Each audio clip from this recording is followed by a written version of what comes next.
Lesson 10।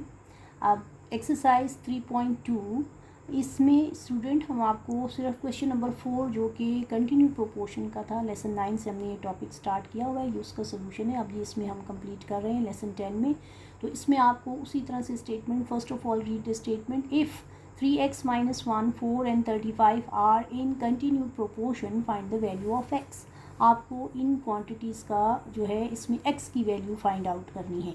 तो first of all write down the quantities in the solution and writing these quantities in continued proportion, writing the quantities in continued proportion, continued proportion।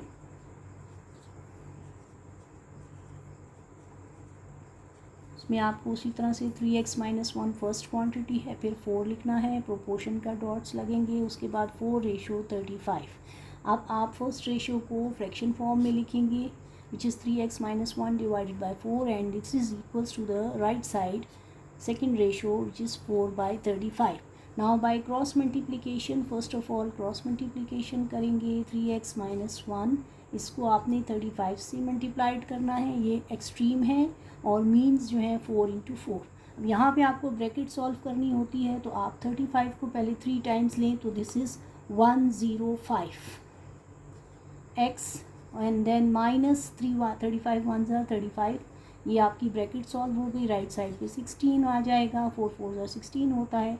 अब आप 35 को सबसे पहले shift करें to the right side, -35 है तो आपको पता है -35 + 35 से कैंसिल हो जाएगा from both side, on the left side it is cancel and on the right side it is added. So now we are left with 3x 105x equals to 16 + 35, which is 51. now dividing both side with 105 to get the value of x, और ये आपके पास reduced form में, lowest form में, ratio तो ये आ चुकी है लेकिन इसका लोएस्ट फॉर्म भी आ सकता है, क्योंकि 3 पे both quantities are divisible by 3। So you write down this is 117/35। So this is the value of x।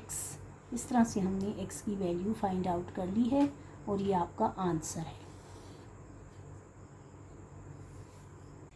अच्छा जी, अब इसी लेसन में हम related to the topic mean proportion के सॉल्यूशन भी स्टार्ट कर रहे हैं। इसमें एक्सरसाइज के क्वेश्चन नंबर 2 और 5 आ रहे हैं। तो सबसे पहले question number 2, find the mean proportional of 12 and 3। इसमें आपको 2 क्वांटिटीज़ दी हुई हैं, आपने मीन प्रोपोर्शन फाइंड करना है। In a proportion you know that we have 4 quantities, so how can we find the other 2 quantities which are mean? So writing these quantities, let the mean proportion is x। अब इसमें हमने mean proportion को पहले suppose करना है, so the mean proportion is equals to x। now writing in continued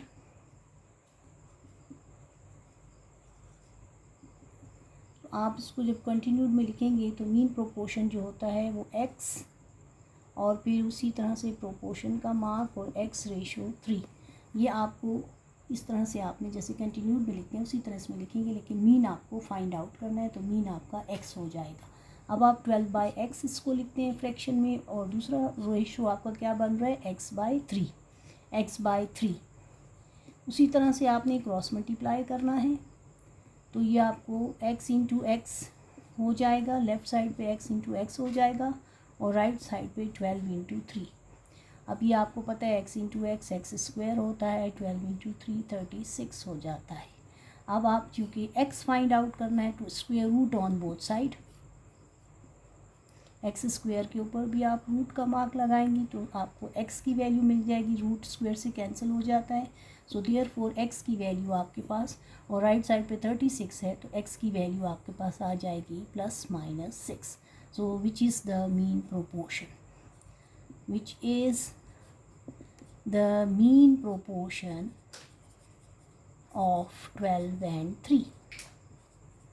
ये आपका solution complete हो गया। इस तरह से ये सोल्यूशन अब आपका कंप्लीट हो गया। चलिए क्वेश्चन नंबर 5, क्वेश्चन नंबर 5 में find the mean proportional of a square minus B square and a plus B and A minus b. इसमें भी उसी तरह से आपको मीन प्रोपोर्शन फाइंड करना है दो क्वांटिटीज़ का। तो अब इस वक्त ये अलजेब्रिक एक्सप्रेशन गिवन है A square minus B square and the other one is A plus B and A minus B. So let the mean proportion is X. Mean proportion आपको x लेना है। So the right the mean proportion equals to x। So therefore जब आप इसको proportion की form में लिखते हैं कंटिन्यूड प्रोपोर्शन में, so A square minus B square then ratio x, फिर आप उसी तरह से प्रोपोर्शन के डॉट्स लगाएंगे और फिर x ratio a plus B and a minus b. अब आप फ्रैक्शन में फर्स्ट रेशो को जब लिखेंगे तो A square minus B square X हो जाएगा equals to X by A plus B by A minus B. और अब क्रॉस मल्टीप्लाई करें तो x को x से मल्टीप्लाई करेंगे और राइट साइड पे आपके पास ए स्क्वायर माइनस बी स्क्वायर है और ये मल्टीप्लाई हो जाएगा, इसका हम प्रोडक्ट लेंगे ए plus B by A minus B से। अब x इंटू एक्स स्क्वायर होता है, A square minus B square सबको पता है ये फार्मूला है। आप इसको प्रोडक्ट में इसका ये it is a product of a plus B and A minus b using formula and while a plus B by A minus b. अब आप इसको कैंसिल कर लें, ए माइनस बी को ए माइनस बी से कैंसिल हो जाएगा, ये कैंसिल हो गया और आपके पास एक्स स्क्वायर की वैल्यू क्या आ रही है ए प्लस बी होल स्क्वायर। आप उसी तरह से फिर रूट लेना है, रूट का से आपका ये स्क्वायर वाली कंडीशन जो है सॉल्व हो जाती है। अब चूँकि दोनों स्क्वायर में आ रही हैं लेफ़्ट साइड भी और राइट साइड भी, so therefore x is equals to A